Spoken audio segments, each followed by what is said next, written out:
On winter nights, the town of Brackenhill slept like a held breath. The river cut a dark line through the fields, and the old mill stood abandoned except for the ones who never left. They weren't the kind of ghosts people feared. They didn't rattle chains or whisper curses. They watched. The first was Mara, who had drowned in the river a century earlier while trying to save her brother.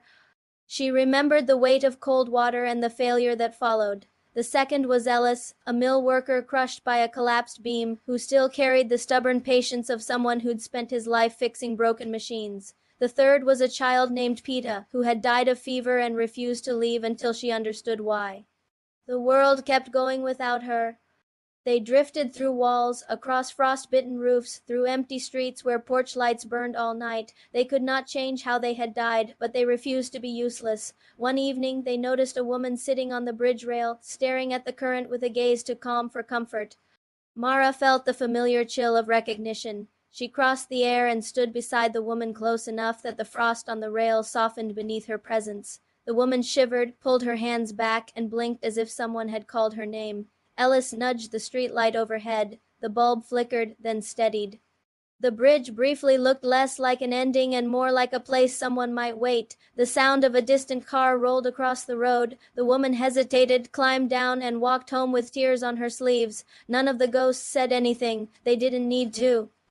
Other nights were less dramatic. Peta followed a boy who bicycled too fast on a blind corner, tugging a loose signpost so it clanged to the pavement and made him brake. He looked around, annoyed, and missed the oncoming truck entirely.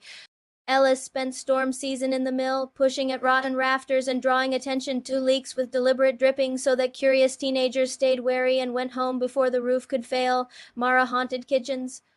She would nudge a forgotten stove dial just enough that the smell of gas spread sooner than it should, forcing someone to notice, to open a window, to curse their own carelessness and live. They had limits. They couldn't cure an illness, couldn't stop every accident, couldn't shout warnings into living ears. Sometimes they arrived too late.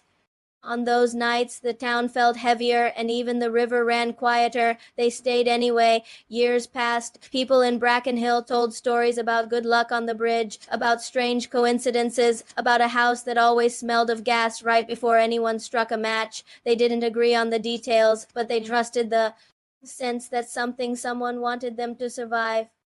The ghosts never asked for gratitude. They didn't believe in redemption as a prize. They believed in work, steady, unnoticed, necessary. On the coldest nights, when the fog wrapped the town like gauze, they walked their routes in silence. And if you ever felt the hair rise on your arms before stepping into danger or paused without knowing why, you might have crossed paths with them, three stubborn remnants of old tragedies still insisting that the living deserved another chance.